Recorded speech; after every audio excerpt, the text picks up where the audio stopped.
Okay, so we have a physics problem, and this is based on projectile motion and using your kinematic equations. So we have a stuntman, and he's driving a motorcycle speeding horizontally off a 100-meter cliff and wants to land 90 meters away. So how fast does he need to drive? Well, let's see here. Let's start with a basic picture. I'm not the best at them, but we'll go ahead and try. So here's our cliff. Boop. And we'll pretend this is like our guy right here. Oh, and he's on a motorcycle. Okay, that's not the greatest, but we get what it is, right? Okay. And it's 100 meters tall if we want to land 90 meters away. So I'm going to establish a coordinate system, and I'm going to make it up here. So I'm going to say this is our y and this is our x. And then we'll do negative 100 meters because I'm making up here our origin at 0. And then this is going to be 90 meters. Pretend that's to scale. Okay. All right, so the first step, right, was like drawing the picture. And now we need to list, what do we know? So what are our knowns? Well, we know that at time equals 0 seconds, it equals 0. So our initial time is 0, right? And then we also know that our initial x and our initial y position are also going to be 0 because that's where we put our origin.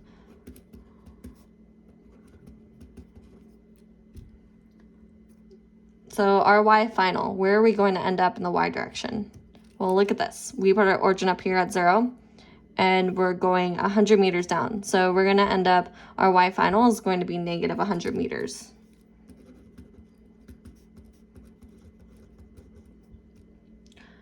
Now, what about our x final?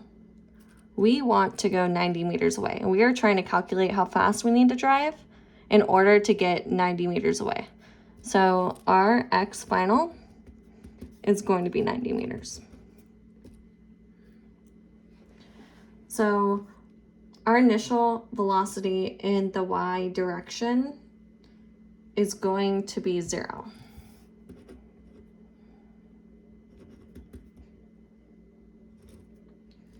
And our initial, or just our acceleration in the x direction, is also going to be 0.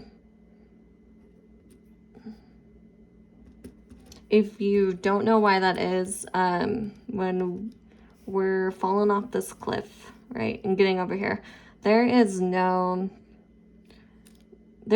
acceleration going this way, none. We only have our acceleration of our negative gravity. So that leaves me to our acceleration to y is going to equal our negative gravity. So now what do we not know, right? So our unknowns. Well, we don't know the velocity, initial velocity in the x direction, which is what we're solving for, right? Which is right here.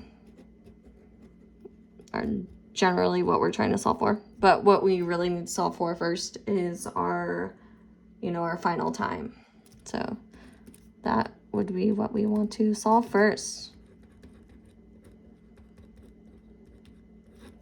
Right? Okay.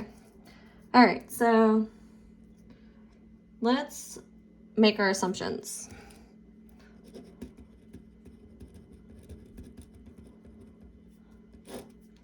We're going to be in free fall. We're assuming there's no air resistance, no nothing. We're just free falling. Nothing's going on. No birds flying in the way. All right. And let's start. I'm just going to set this up and then I'll let you guys do the math at the end. So we have our kinematic equation, y final equals y initial plus v initial y plus 1/2 acceleration of y t squared. So we know that our y initial is 0, so and v initial to y, 0.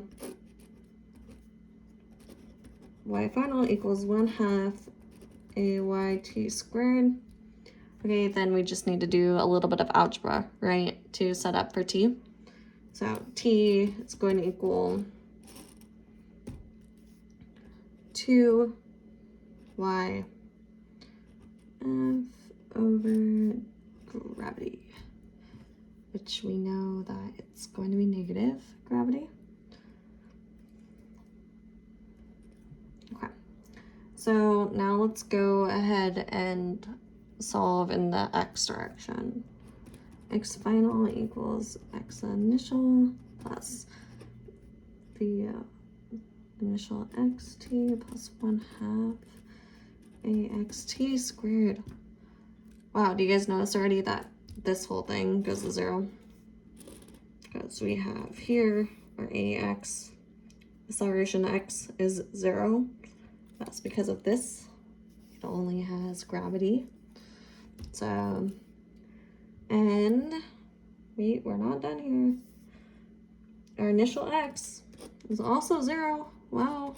X final equals v initial x t.